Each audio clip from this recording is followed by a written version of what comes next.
There are some stories that you hear and some stories that you feel. This is one that you will feel. My guest today is Louize Yafai, a trusted and accredited emotional recovery and resilience coach with a global practice that helps individuals, athletes, and organizations navigate life's toughest transitions. A major part of her practice involves helping people rebuild their lives after deep emotional and psychological trauma.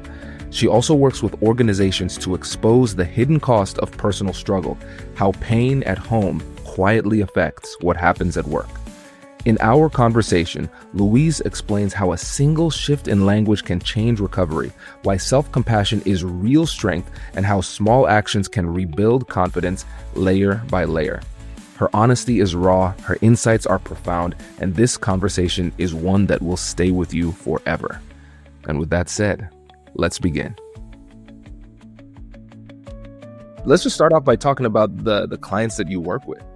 Yeah, sure. Well, I mean, the clients I work with, they're men and women. I also work with organizations as well, with their hidden silent struggles that their workforce bring into work. They don't just stay at home. But let's talk about the men and women that I speak to. They are, if you can imagine, they are going through divorce, intimate partner violence, or domestic abuse, as we call it, co-parenting battles, toxic relationships, loss of identity, and burnout. And there's no one size fits all, but what I do is I fast track their emotions. So they've been kind of stuck in limbo for months, if not years. So my job is to help them get clarity on their emotions, to really shift their focus from the negative and to move them forward positively. And they've got so many negative emotions that I dial down those negative emotions that they have. And as I say to them, the brain and your mind is so powerful. So feed it with as much goodness as you can. And for every negative that you think of each day or you feel, try and spin that with 3 things that you're grateful for. And I understand that this takes practice. It's not an overnight thing. But also, you have to be kind to yourself. You have to remember that what you're going through isn't permanent. There is light at the end of the tunnel, but my clients just need help navigating to get them to the better place where they want to go. And that's what I work with my clients. So for organizations feel as if they've got their well-being policies in place, their EAPs, which is an employee assistance program, and other well-being policies that they have in place. But personal struggles don't just stay at home. They walk straight into work, which obviously has a negative effect. Right. And it's a negative effect that I think is pretty profound, not only for the work. We often just focus on the work, but for the person who's doing the work, the people who are working with the person who's struggling too. And so we have to really take the time to dig into this and figure out how we can truly offer the true assistance that gets people through this. And one of the things, Louize, that you mentioned that's really interesting is that you said, I believe it was fast tracking emotions. Yeah. Can you tell us what that means? Sure, of course. Fast tracking emotions is it's different to counseling, because counseling and therapists generally they go back from childhood or from growing up. So although I hear what's bothering them within my first session, it's kind of after that I would give them a type of action plan to keep them moving forward. I don't let my clients stay in the negative because they've been there for far too long. And my job is to get them out of that feeling and really to see light at the end of the tunnel. And, I always say people that are stuck in those black holes, you can either look at it like that, or as I say to my clients, this is a regrowth for you. You can rediscover yourself. You can build on what your setback is, because guaranteed in life, any setback that you have will be your strength in the future, and that will be your superpower. So I say, look at it like a blank canvas. How much color do you want to put on that? And let's start. Where do you want to be in 6 months? How about next year? What is your goal? We understand what has happened isn't good, and it's upsetting and it's painful. And I get that. But that if you carry on with that baggage, you're not going to be able to move forward positively. And that's my job, to fast track those emotions that they're literally stuck in. Yes. Oh, this is great because a couple of things that I love about this, because you're not saying I'm denying the emotions. We're not pretending like they're not there. We're acknowledging that they're there. We're acknowledging the difficulty and the pain that's real, while at the same time recognizing that we need to move forward and go places. Because I think a lot of times, whether it's with a therapist or with a well-meaning friend, what ends up happening is co-rumination that keeps you stuck in the same place, where you just recycle and repeat and practice the same patterns of negative thinking in a way that keeps you stuck. Because rumination is just overthinking, cycling through the same thoughts, but we don't think about co-rumination, when we bring somebody else into that exact same cycle, and then they just keep you stuck in that way. And so focusing on that future, that's really profound. And the other thing too is that you're giving them a very positive, powerful narrative. I think about this almost like in terms of like the placebo effect. It's like a positive placebo. Whatever you believe is true. So if you believe this is the worst thing in my life and I will never recover from that, then that will be true. But if you believe that this will be a difficulty that you will use to be a catalyst and a catapult to something better, more resilience, more strength, greater learnings, then that will be true. And I love that you are moving them forward while not denying the emotionality, and then giving them a positive story that they can latch onto and utilize for growth. This is the thing. And I know you just mentioned the word stuck. And when my clients come to me and they say, I'm stuck, I just can't move forward, I kind of flip that word stuck and I say, well, no, you're not stuck. You're in limbo. And there's a difference, because being in limbo, you're just thinking, where am I going to be? You're just kind of waiting. What avenue am I going to go to? And when they think of just that word change from stuck to limbo, it's like, Wow. oh, okay, I'm figuring this out. I know where I want to go. I want to do this. I want to do that. Yes, it's unfortunate, and it takes courage and, kind of empowering them to take back their power, to take back their responsibility, and actually know that there's only me now. I'm responsible for my life, for my happiness, for my children's lives. And once you hit rock bottom, there's always that kind of moment, that pivotal moment where you think, right, I'm changing this now. This is it. I'm going to start. And they start putting plans in place to do what they want to do. Just, small wins, little things, nothing huge or major. But I always say to them, celebrate the small wins. Remember where you were to where you are now. And that in itself is like, oh, it's a light bulb moment. Wow, I have come so far. So we build on that, and they have strength. It's just, showing them and letting them know you've got that inner strength there. And I mean, the difference, Kwame, in one session is amazing. And it takes 3 to 5 sessions and they are good to go. They're feeling better. They're feeling positive, and they're ready to take on what challenges comes their way. Yes. Oh, there's so much to explore here, Louise. So let's start off with the power of words when it comes to self-talk, our inner negotiations. Because again, that brilliant shift from I'm stuck to I'm in limbo.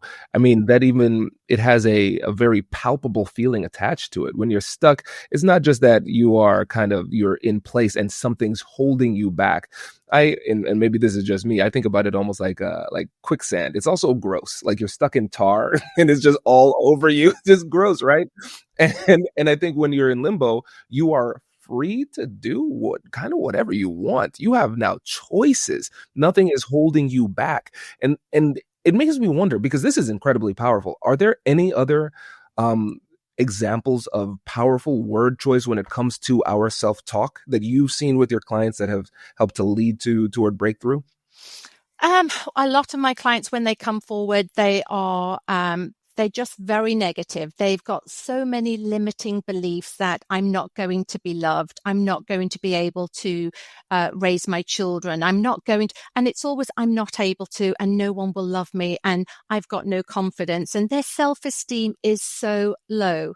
But once I start to kind of deep dive a little bit more, it's kind of letting them know that action comes before confidence. So again, it's kind of, well, how about if you do, some people, they've got no confidence, but they want to date again. So it's kind of like, well, how about if you write a profile for yourself? And it's like, oh no, I can't do that. I can't. And it's like, okay, well, if you're not happy and you're not comfortable doing that, and then by the end of the call, because I work globally as well, so by the end of the call, that actually I am going to write my profile. And the following week, and then the next week when I do get to see them again, they're so excited and empowered and in control, because even writing their profile on a dating app is, I'm successful. I have 3 children. I do this, I do that. So that in itself is giving them confidence that they forget they have. But when they're actually writing it out or writing in a journal, again, you're feeding your mind with, this is me. Actually, I am a good catch. I am good. I might have had and suffered from X, Y, and Z, but I've still got these qualities. I've still got a heart of gold. I've still got a lot of love to give. And Louise, what I'm realizing here is that your coaching is very action oriented. Again, kind of going back to what I said about rumination and co-rumination, we get stuck in the feels and just stay there. But you're saying, okay, feel. You're human. Let's not deny that. Feel that.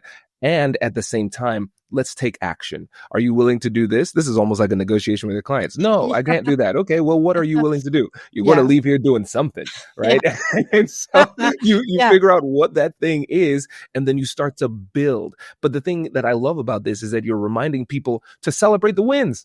And this is something that I realized with a lot of high performers. We almost think that negativity is the core driver for our success. I need to feel bad in order to do good, essentially. And that's what they're feeling. Okay, if I accept that I'm doing well, then do I lose my motivation to do better? And I think about it in my personal life in terms of, am I running off of dirty energy or clean energy? Am I powering myself in a way that pollutes my body, or am I powering myself in a way that is renewable and clean? And when you can actually just say, actually, no, I did something that makes me feel good, and now I want to do more things. That action is what leads to confidence, and then that confidence leads to more action, and then it just keeps on cycling toward the positive. This is the thing. And as I say to clients and as I say to companies that I go to, action builds confidence. Confidence builds resilience, and resilience will strengthen both your people and your organization. So it's kind of these little steps, and they're little mantras to kind of have in place. And it's once you start feeding yourself with good thoughts and good energy, you'll be doing that constantly. And I'm not saying it's an overnight thing. You can do it overnight. It takes practice, and it takes courage, and it takes strength, and it takes time, but guaranteed you will get there. And I also, when I go to companies as well, and I talk to leaders, and leaders, I often say they're always the last one to leave. They leave, they go home, they work from home, they're back in again at 6 o'clock the next morning. But it's kind of unsustainable. And because of their ESG commitments, it's kind of they're modeling unsustainable behavior at the top, Right. which cascades down. And eventually that's just going to lead to employees in overwork and burnout. And then, of course, it's not aligning with their ESG commitments, because my work kind of ties in with the social pillar and the governance pillar. So the social pillar is, for ESG, basically is environmental, social, and governance, for anyone listening thinking, what is she on about? So in simple terms, it's how companies prove that they care for the planet, their people, and how the company is run. So my work ties into the social pillar and the governance pillar also. And it's how companies treat their staff and their well-being, and, how they're creating a culture of inclusion. But also the governance side, it's about their leadership, their responsibility, risk management, ethical culture. So with clients, and I'm the human eyes and ears for employees that don't talk to their workplace about their struggles at home. So with that emotional strain that goes on behind closed doors at home, it walks straight into a workplace. And that emotional strain leads to absenteeism, staff churn, presenteeism, resignations, mistakes, accidents, that kind of thing.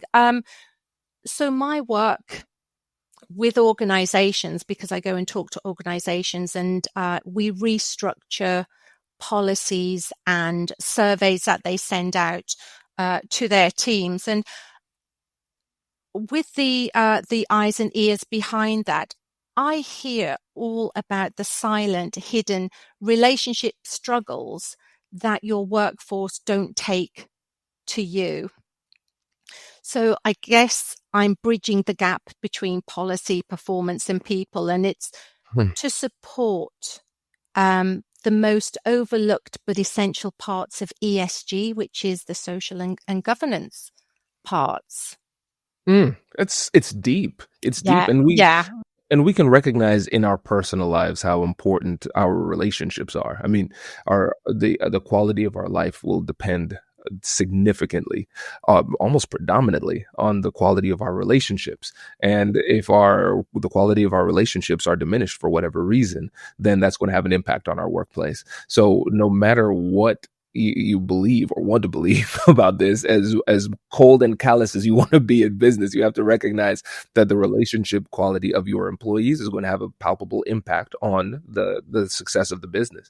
And so for leaders, when they are considering this, how should they approach this? Because it's a tricky situation. You don't want to cross any lines and go to somebody's room and say, "Hey, how's your relationship going? You seem a little bit off." That's probably in many places illegal. yeah, So yeah. how do you as a leader how can you be empathetic without crossing any of these lines? You know that feeling when you're in back-to-back meetings all day? You're nodding along, trying to contribute, but in the back of your mind, you're secretly stressed because you're trying to remember exactly what was just said or who was supposed to follow up on what. Meetings can be a mess, but Granola AI fixes that. Granola is an AI-powered notepad built for the way real people actually meet. Here's how it works. You take rough notes like you normally would, and then in the background, Granola securely transcribes the meeting. Then it turns everything into clean, structured, and actually useful notes the moment the meeting ends. The best part? It works through your device's audio, so it integrates seamlessly into the tools that you already use. No setup and no awkward tools. It's just your normal meeting, but with superpowers. I've found that it lets me actually listen instead of frantically typing, so I walk away knowing exactly what was decided and what comes next. Before Granola, our team would spend extra time cleaning up notes and double-checking details. Now, we leave meetings aligned and clear. It saved us time and helped us to operate at a much higher level. If meetings are eating up your day, Granola.ai is a no-brainer. And you can try it totally free for 3 months. Just head to Granola.ai/Kwame. That's Granola.ai/Kwame to get your time back. Get 3 months free at Granola.ai/Kwame. We talk a lot on this show about the importance of learning and staying sharp. But let's be honest, between work and life, who actually has time to read every single book that can help you to get ahead? And that is exactly why I use Blinkist. It's an app that takes the world's best nonfiction books and breaks them down into 15-minute summaries that you can read or listen to. They have over 9,000 titles, so whether you're into leadership, psychology, or negotiation, they've got you covered. Personally, I love to learn about a wide variety of topics, not just negotiation, but psychology, history, and communication. All of that knowledge works together to help me to be the negotiator that I am today. If you've been meaning to dive into the frameworks we discuss here every week, Blinkist is the fastest way to get those core insights while you're driving to work or at the gym.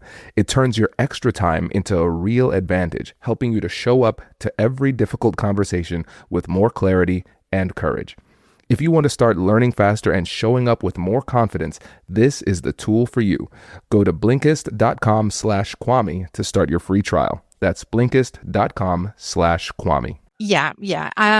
And this is the thing. There's a lot of leaders that kind of are unprepared when and if an employee actually comes forward to say, I'm suffering abuse at home, a toxic relationship, co-parenting battles or divorce, whatever. So it takes so much courage and inner strength for an employee to actually open up.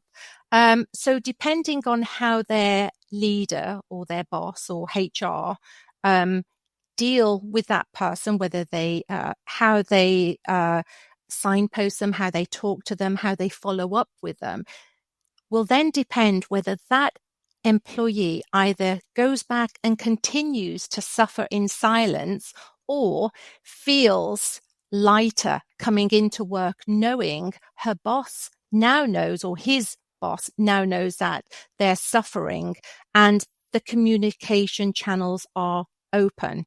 And there's a bit of flexibility as well. You know, I have a court hearing, or I have to go and move home, or I have to drop something off at the legal office, or just, but there's a way. And that's why I go to companies and I train their staff in how to deal with that, and also how to signpost that member of staff, depending on whether it's abuse they're going through or co-parenting battles, whatever struggles. There's no one size fits all, but I cover that in my training. Amazing. And based on what you've seen, I'm sure you've seen incredible good examples that probably came after your coaching and training. But before you came into their lives, what are some examples of bad examples of how leaders handle these situations in ways that makes the problem worse or makes it more difficult for the person to even feel comfortable bringing it up again? Yeah. Okay. Well, I mean, I could talk about this all day because it's so precious to my heart, and I'm on a mission to continue to help men and women and organizations. But one client was suffering from a divorce for many years, co-parenting as well, finally plucked up the courage to go and speak to his boss. And the boss, his leader, froze and didn't know what to say, said a few words and mumbled whatever. But then my client went back to silently struggling, kind of showing up at work, but not performing correctly because they were suffering so badly at home with the divorce, bringing and trying to raise children as well, and trying to do a high-powered job also. And years later, there's still been no follow-up from that manager to a really important part of this guy's team. So that's quite a bad example. Another example is where a client of mine, she emailed her HR team, and it took 2 weeks for them to get back to her, which is not great at all. I understand people are busy. And another one was where one of my clients went to his boss and said, you know what, I can't do this. I've got so much family upheaval going on at home. My daughter's not very well, etc., etc. And I'm going to have to resign in a few months once we're over the hurdle of getting this thing they were doing, this project they were doing, to the finish line. And not once did his boss say, do you know what? We have policies in place for this. Why don't you call them? So that client of mine, obviously I'm dealing with him now, and he just couldn't believe that what policies he had. He never knew what policies he had at work and was at work for many years.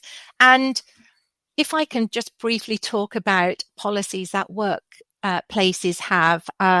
So an EAP policy is an employee assistance program, which workplaces have to help their staff with personal or workplace related struggles or other policies they might have. And with EAPs, I must say, first of all, that data shows us that 3/4 of any workforce suffers personal or relationship issues. So a lot of my clients, as I said, they don't know whether their company has any policies in place. But companies have a duty of care for their staff, as we do as parents, for our family, for our friends. So, for example, the utilization of an EAP is between around 4 and 7%. So if you take a company, for example, of 1,000 employees, and let's say 5% of them are using the EAP, that's 95% of your staff slipping through the cracks, even though the company's paying for it. So that is kind of like a sunk cost, really. And when employees feel genuinely supported, seen and heard, you're going to retain staff. They're going to be more focused. They're going to make better decisions. And in my experience, when and if staff use that EAP, it's often generic counseling. It takes a while to get through to the person that you actually need. And it's not crisis specialist support.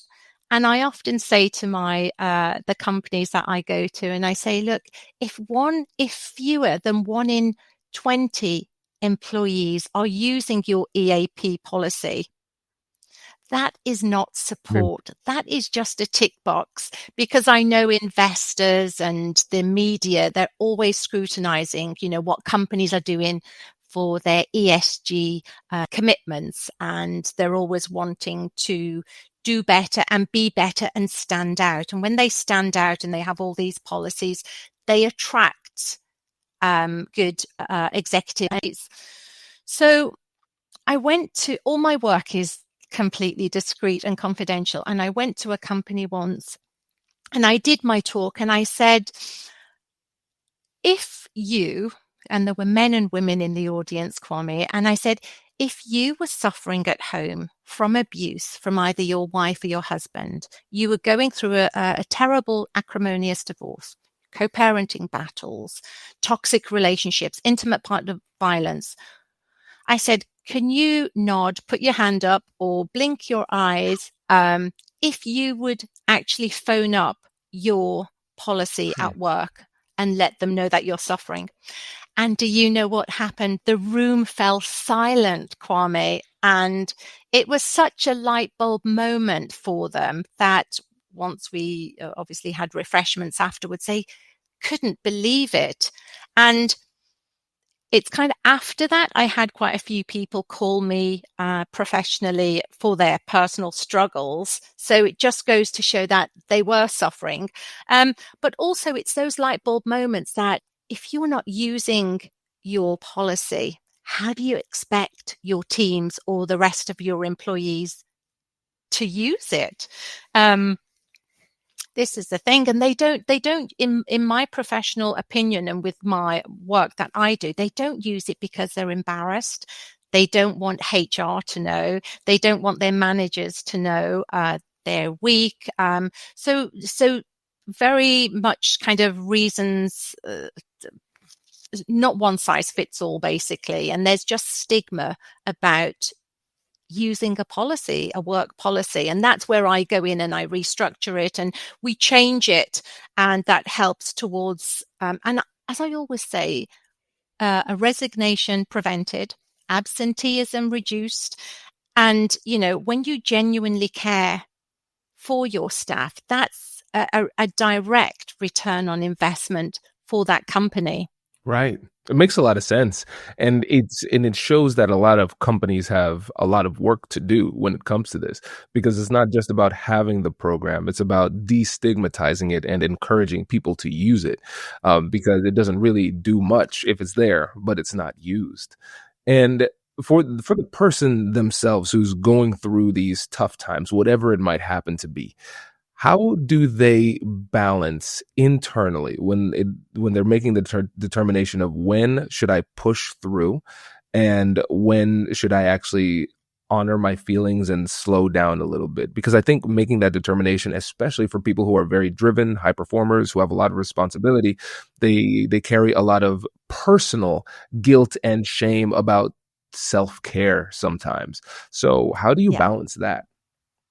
It's kind of it's again, it's not one size fits all, but it's balancing it in a way that you're open with your staff, you let them know that you're going through struggles, and you have that open communication. Because when your leader is talking openly about, gosh, really bad night last night or a really bad argument this morning, the team knows that, yes, you're a leader and you're high in your profession, but they're also human as well. And when they're opening up the channels, obviously their team, because he has or she has a duty of care, not only to himself, but the team as well.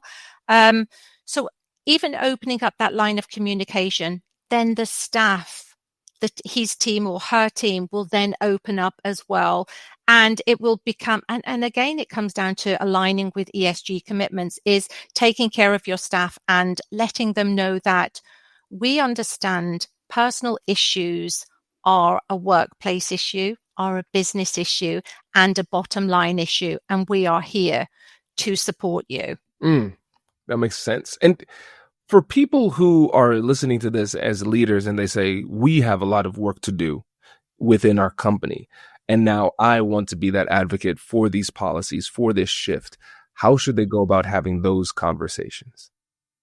I mean, those conversations, if they come to me, every company, it's tailored towards the company size, their culture, how many employees, what they're seeing, what patterns they're seeing within their company, what they know they need to do better on, what staff need trained on.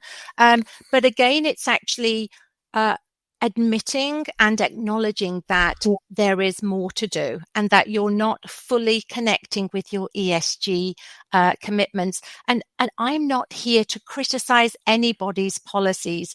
What I'm here to do is highlight that there is a gap between policy, performance, and people, and that I'm here to complement what they have in place already. And enhance the policies that they've already got. Mm.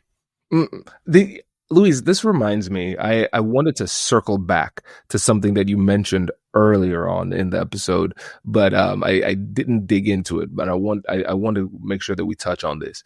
You talked about how important it is to monitor your thoughts. And you said for every negative thought, I believe you said try to come up with 3 things that you're grateful for. Can you talk a little bit more about why that is so important? Yes, because again, when you're focusing on the negatives, you forget you've actually got some, there's actually a lot in your life that you should be grateful for. But when you're so focused and you're so down and you've hit rock bottom, you can't think straight and you need to get clarity on your emotions. But I always say, try and think of, you've got your health. You have a roof over your head. You've got healthy children. You've got money coming in. You have a hot meal. Just those little things that you're grateful for. You're feeding yourself with, yeah, I'm really in a bad place here, but look what I've got. I've got this to be thankful for as well. And you might not see it at the time. And like I said earlier, it takes practice. It takes time to be able to flip from that negative to these actually positives. And remember as well that it's not permanent. What you're going through is not permanent. And the setback will be your superpower and your strength in the future. Yes. And what's beautiful about this is that it's not toxic positivity where we are denying the negative. We're acknowledging the negative while at the same time recognizing that there are very legitimate positives. And when it comes to just humanity in general, we have this negativity bias where we are hyper vigilant for negative things and then we will just focus on those things. The thing is, we're training our brain through neuroplasticity to just focus on those negative things.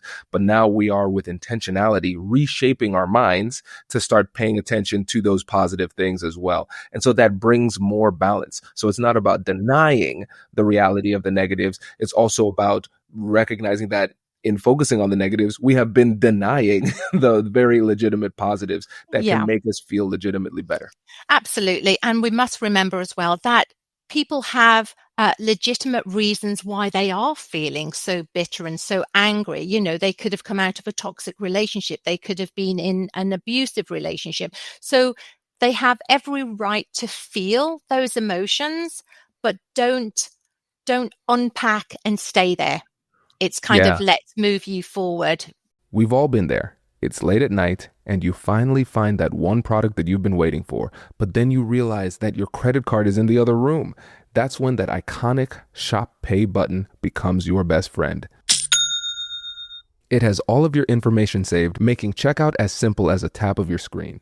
Shopify powers 10% of all e-commerce in the US. They help you to accelerate your efficiency with AI tools and give you world-class expertise in processing returns and managing inventory. Because of features like Shop Pay, Shopify has the best converting checkout on the planet, which means fewer abandoned carts and more sales for you. See fewer carts go abandoned and more sales go through with Shopify and their Shop Pay button. Sign up for your $1 per month trial today at shopify.com/Kwame. Go to shopify.com/Kwame. That is shopify.com/Kwame. Today, I want to talk about something that a lot of us put off, and that's life insurance. Now, I get it. It sounds like it's a big undertaking, but if you have family or loved ones who depend on your income, a term life policy is an important step that you can take today to protect their financial future. Fabric by Gerber Life is term life insurance that you can get done today. It's made for busy parents. It's all online and on your schedule. You could be covered in under 10 minutes, often with no health exam required. If you have kids, the time to lock in low rates is now. Fabric has flexible, high-quality policies that fit your budget, like $1 million in coverage for less than $1 per day. And there's no risk because they offer a 30-day money-back guarantee, and they are trusted by millions of families. Join the thousands of parents who trust Fabric to protect their family. Apply today in just minutes at meetfabric.com/Kwame. That's meetfabric.com/Kwame. Use my link so they know that I sent you. That's MEET fabric.com/Kwame. Policies issued by Western Southern Life Assurance Company, not available in certain states. Prices subject to underwriting and health questions. And because having that feeling, you have to acknowledge them and you have to move forward but don't take the baggage with you. Just focus on the positives, focus on what's ahead of you. And even though you can't see it now because you're in that position, I get it. And I'm saying to my clients, I get you, I hear you. I've been through that pain of a divorce and co-parenting and also a toxic relationship. So I understand what they're going through and I've got the lived experience. I've got the business expertise because I previously had a lucrative company with my ex-husband and I've got the professional qualifications. So it's not about denying any of your feelings. And I also say to clients who are fearful as well of moving forward, I always say, remember, on the other side of fear is your peace and your happiness. And it's Mm.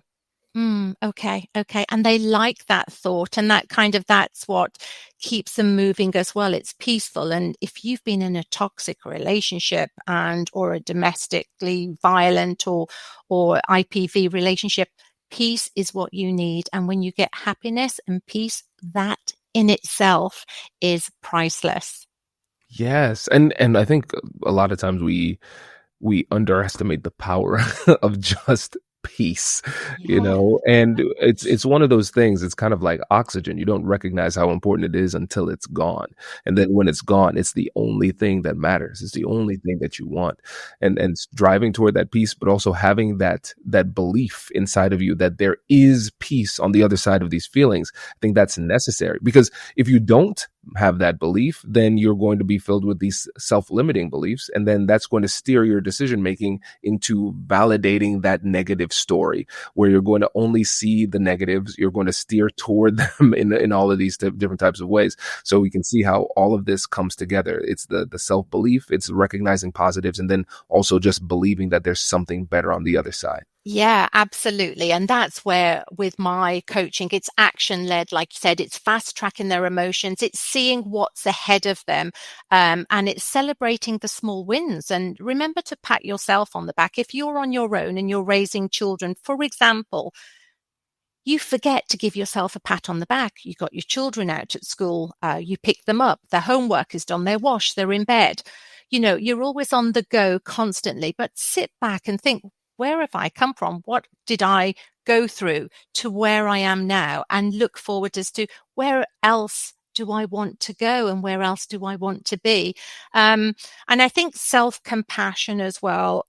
Self-compassion is the antidote, for example, to people pleasing, because when you stop outsourcing your approval to others, it's kind of you take back that control again. And when you shift that, when you build up that self-compassion, that shift is so powerful that you start to break the cycle of people pleasing or doing stuff for other people. You have to have your boundaries in place.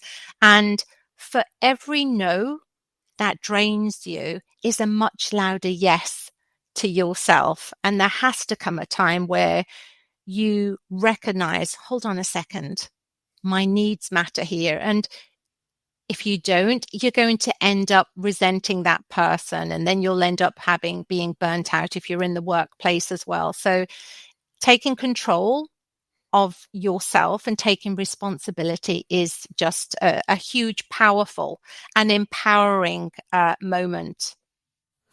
I'm wondering, in your experience, how many of the people that you work with do you realize that a big part of what drives them to be so successful is the people pleasing, validation seeking, outsourcing of approval that just keeps them constantly seeking and driving? So from the outside looking in, it looks like this person's very successful. They have the accolades, they're getting all of that validation, but they're doing it because they can't produce that validation for themselves. Yeah, yeah. And in my line of work as well, I see lots of high achievers and high net worth, and they're actually doing it because they've suppressed their emotions for so long. And so what they do is they work harder, they go to the gym, they work hard, they come back, go to the gym, they get up the next day, they do. So they're kind of doing it as I've got something to prove here. And also, they've suppressed their emotions so much that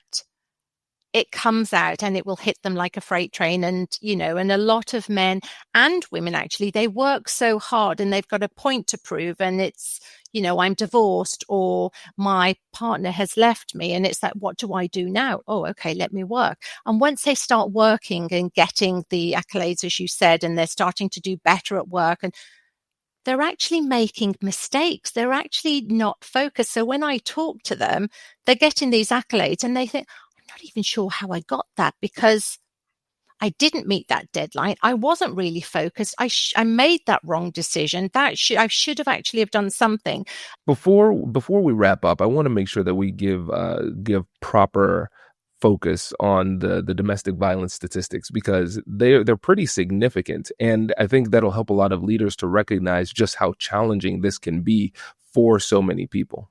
Yeah, absolutely. And the shocking statistics that I am about to tell you is staggering. And again, 3/4 of your workforce will be going through hidden, silent relationship struggles at any one time.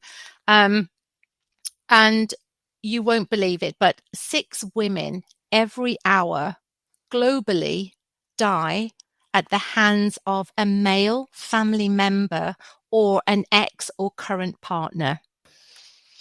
Wow. Shocking.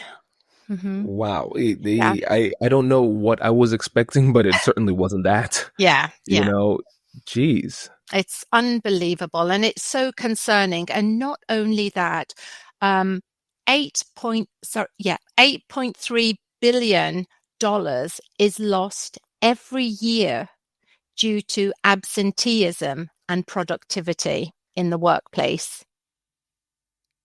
Is that statistic specifically domestic violence related or just in general? That is domestic violence in alone. So if you add in, yeah, it's absolutely shocking. And if you add in the divorce, co-parenting battles, toxic relationships, loss of identity, burnout, you can imagine that figure multiplies massively. And of course, I'm not just talking about money that's lost for businesses, and obviously that is a concern, and that's why I continue to help businesses with that.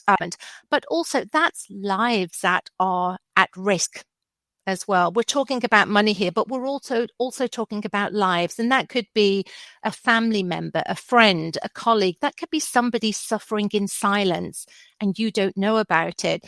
And victims of intimate partner violence lose 8 million days paid work every year, which is equivalent to 32,000 full-time jobs. Mm.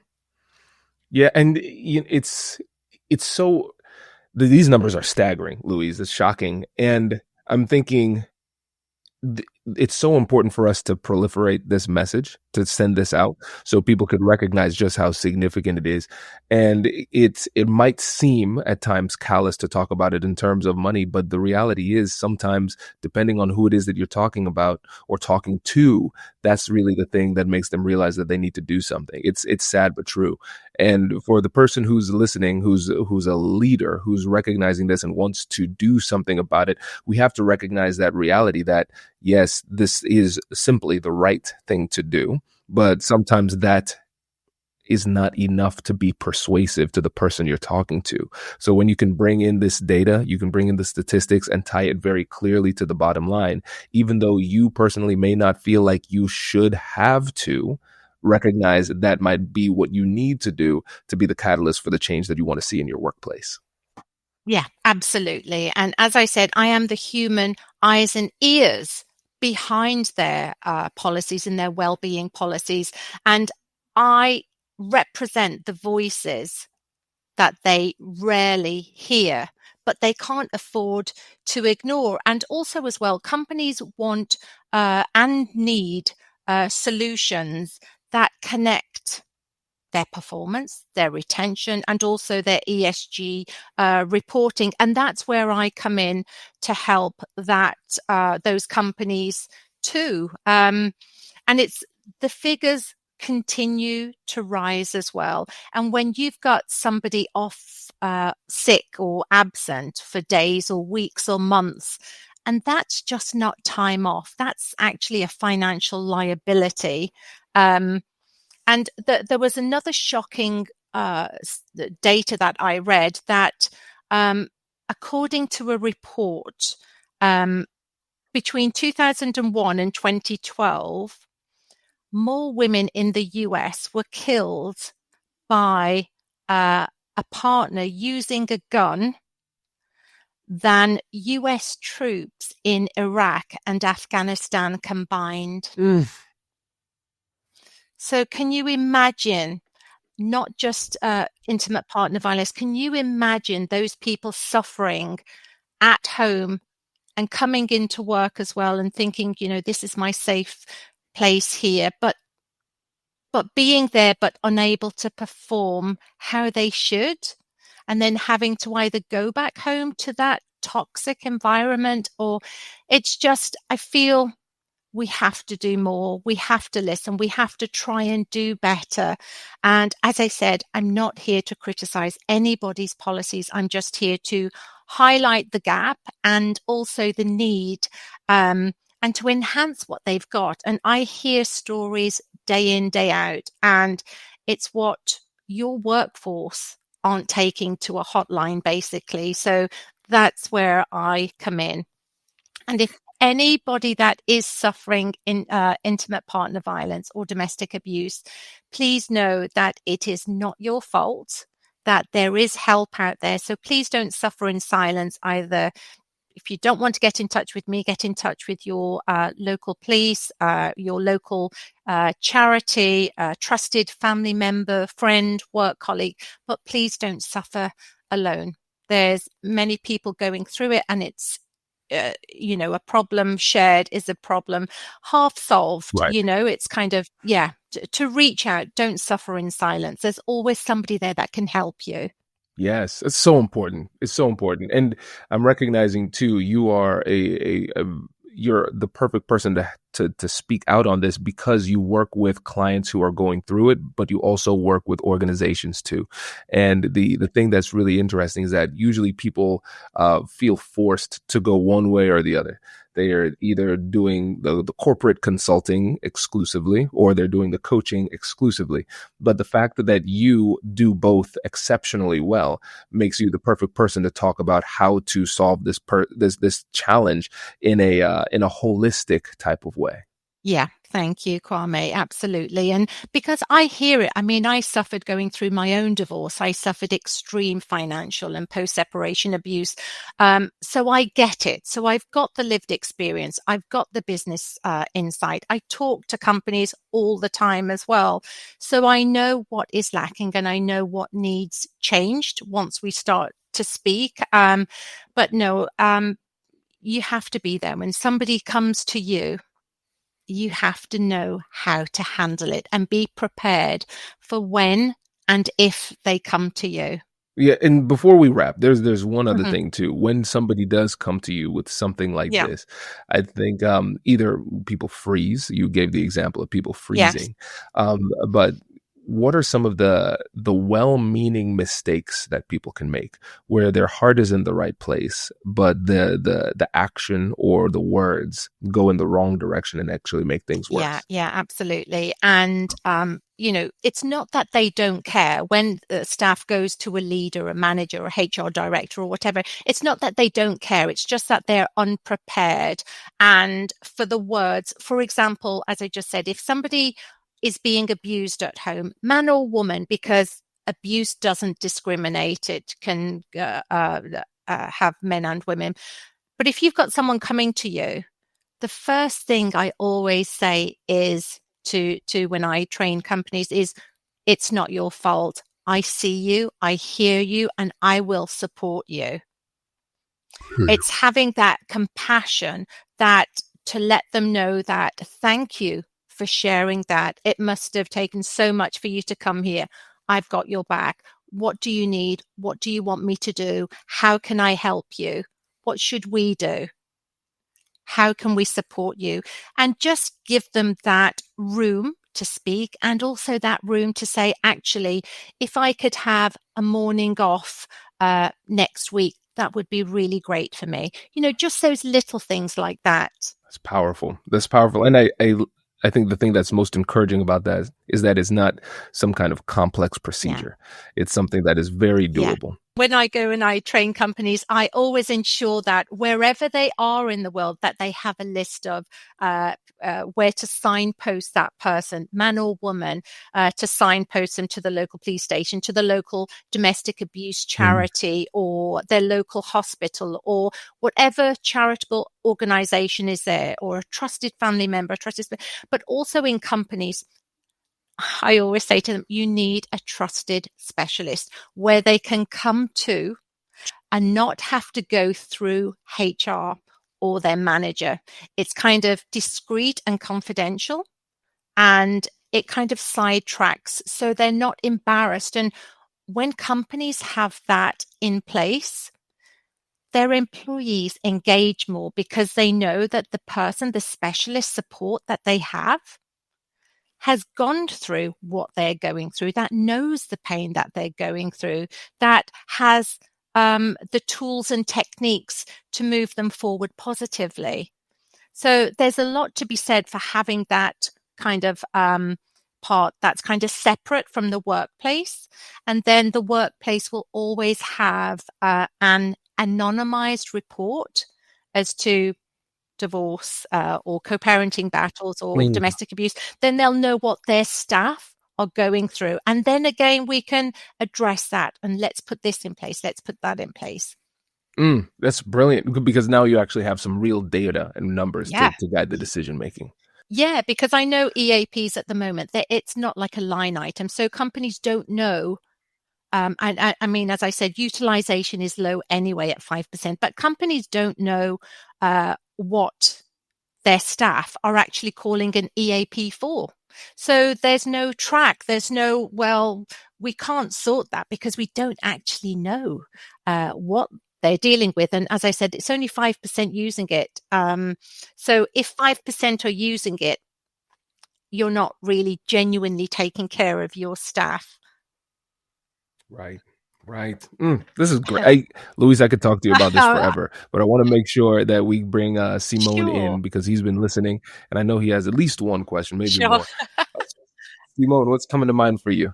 The first question is very personal, because at the end of the episode, I heard that you said that you suffered from post-separation abuse. Mm-hmm. Yes.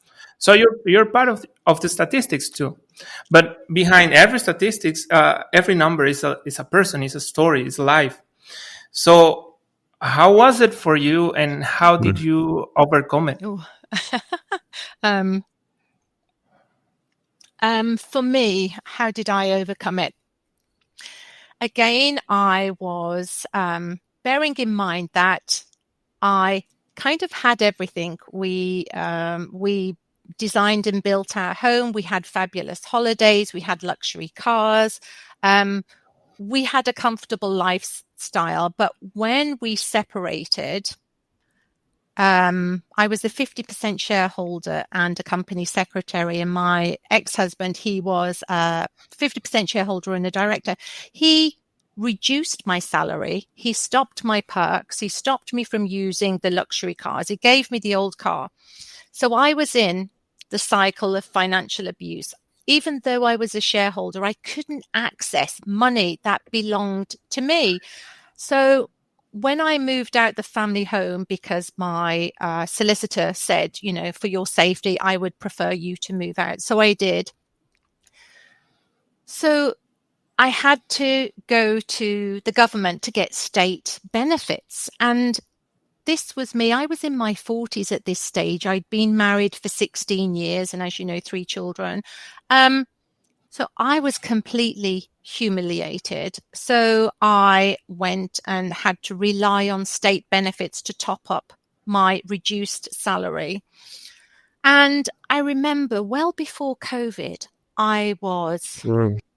Oh, this puts a lump in my throat. I was having to live off donations from food banks. I was also under the care and attention of Women's Aid, which is a domestic abuse charity here in the UK. And I thought, I have no need to be living like this, because even though the full control and pressure he was putting on me, it affected our children. So as a parent, you want to protect your children, feed them, put heating on and do all of that. And I couldn't do that. I could, but he was just withholding that money. He had everything, and the family home, he was running the business.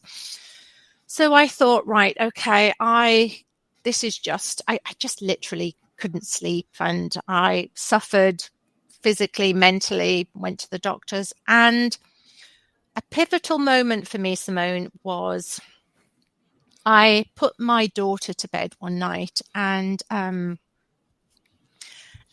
hope I'm not going to get tearful. So I put her to bed. You put your children to bed, you give them a kiss, you have a chat, and she said, "Mummy, I'm hungry."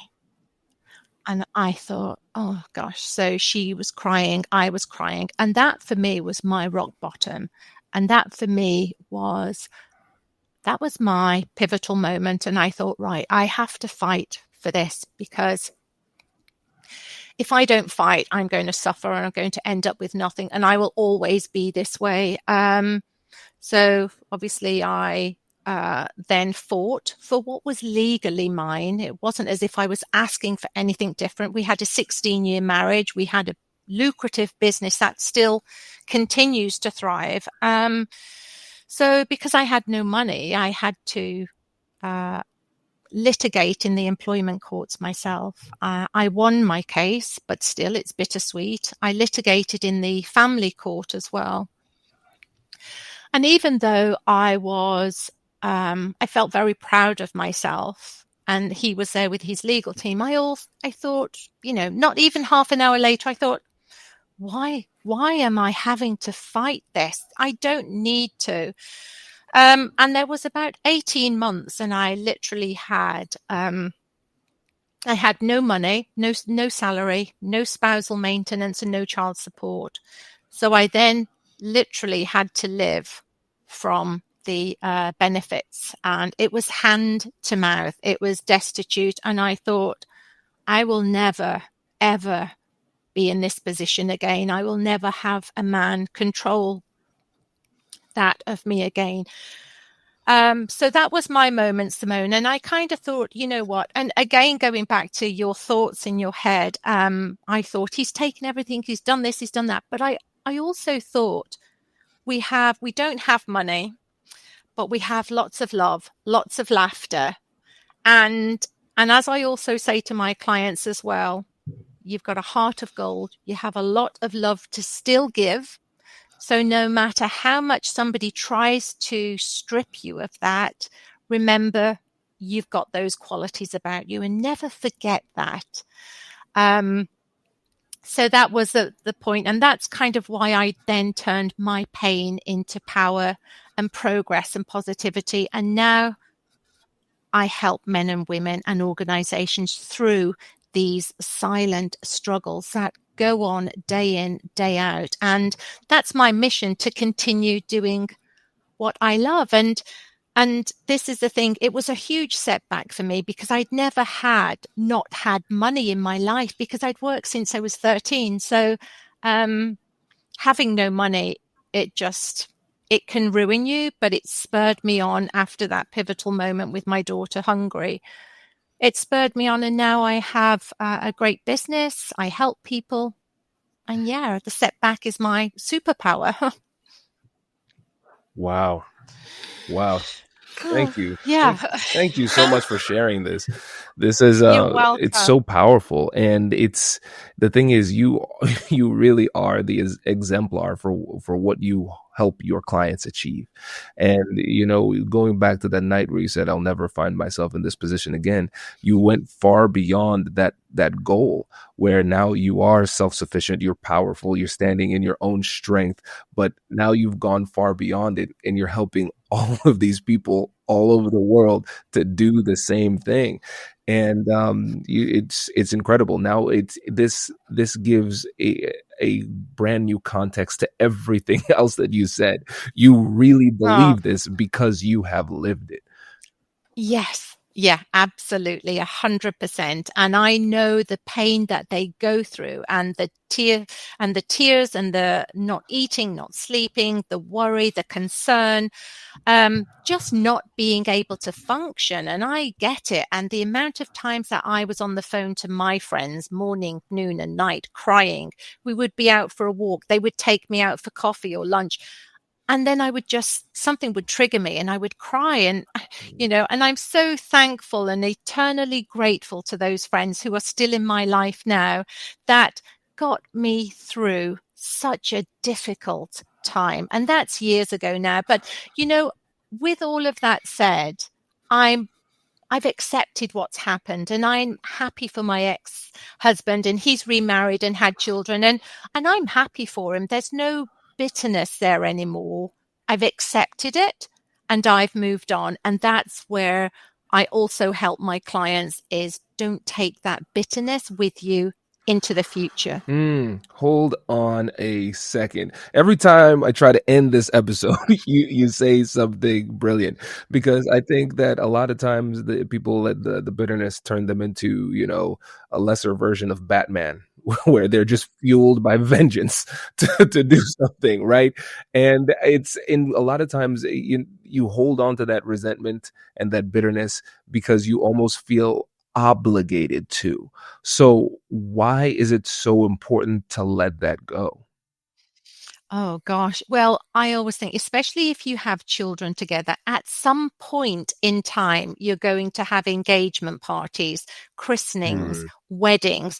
It's important for you to let that go, the anger. And I get it. You can be angry. You can be sad. You can be tearful. You might want revenge, but just remember, in the future, you have to not only look at your children, but also look at that person in the face and maybe sit at the same table as them. And again, this is, it takes time to get to that acceptance part.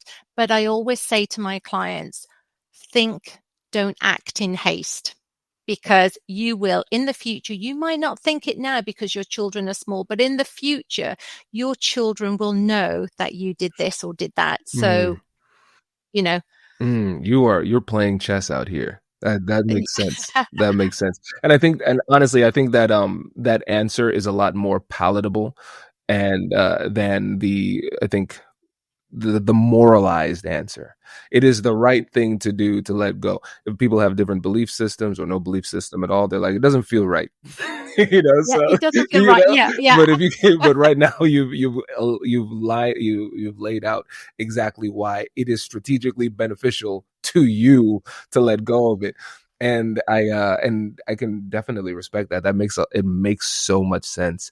It's kind of like when they say with resentment, it's like drinking poison and hoping the other person dies.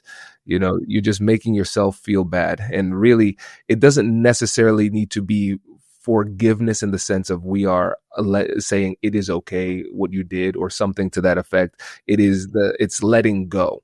Letting go is a gift that you give yourself that allows you to move forward, which is a quintessential element of everything that we've been talking about. Because if you're holding on to that bitterness and resentment, we have to recognize that it takes emotional energy to hold on in that way. And that's emotional energy that we could allocate more effectively to something so much better. Yeah, exactly. And that's where with my clients, we let go of that, and we let go of it over the course of time, 3 to 5 sessions. But it's if you're holding on to that anger and that negativity, and when you're looking to go into your next relationship, if you haven't healed properly or taken the time to go inwards and reflect on what happened, what you need to do in future relationships, where your boundaries are.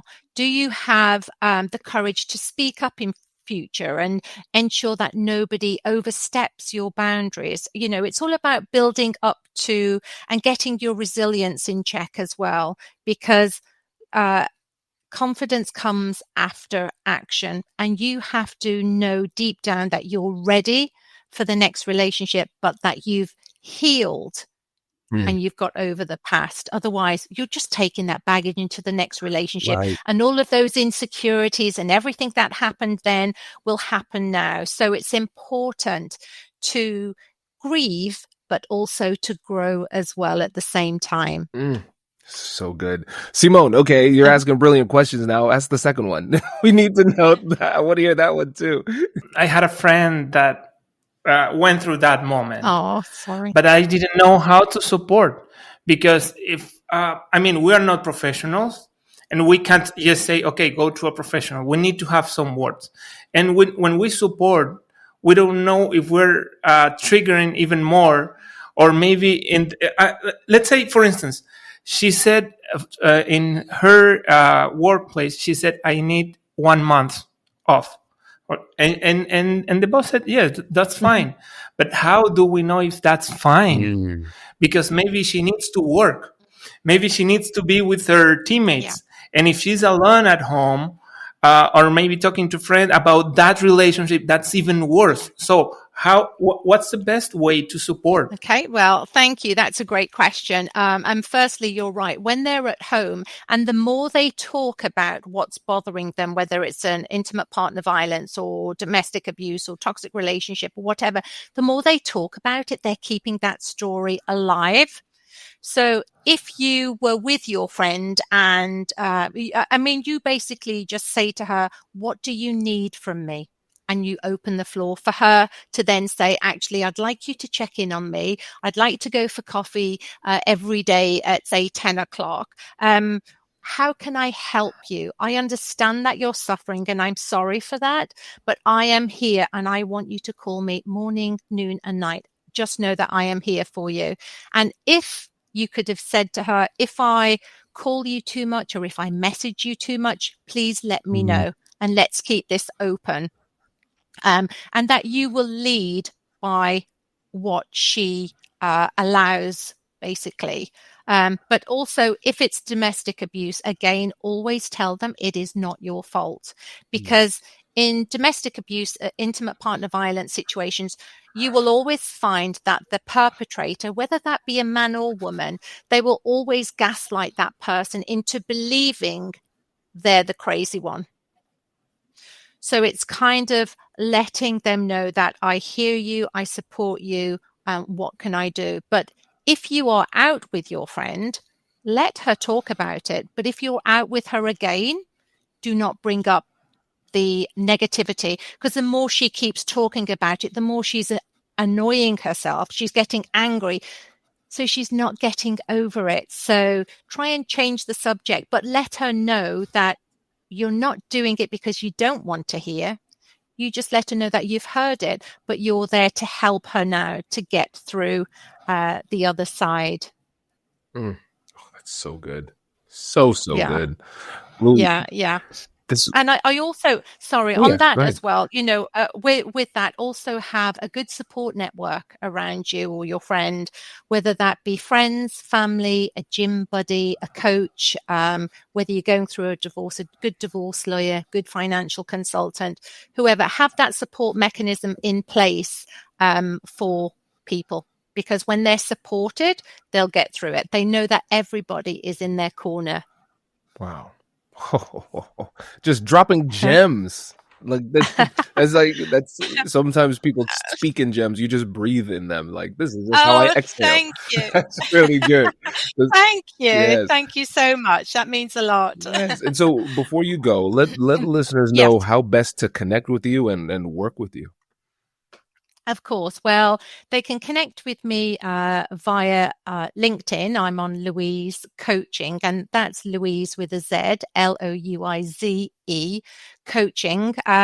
Or I'm on Instagram at Louize Coaching, or LinkedIn, or my website is www.louizecoaching.co.uk.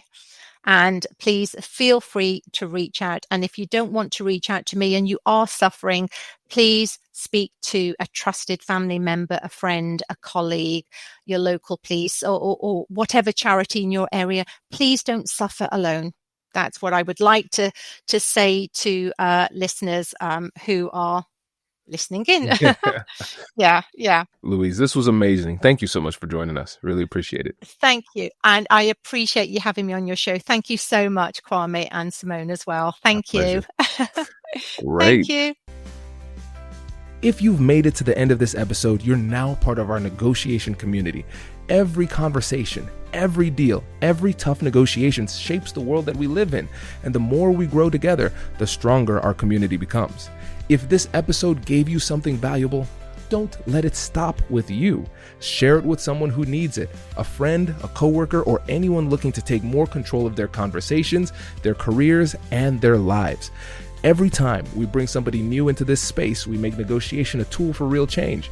And if someone shared this with you, take a second to acknowledge that. They see you as part of this journey and as someone who belongs in this community. Let them know you appreciate it. This is how we build something meaningful. We do it by looking out for each other. So if you haven't already, join us, subscribe, stay connected, and help us to grow this movement.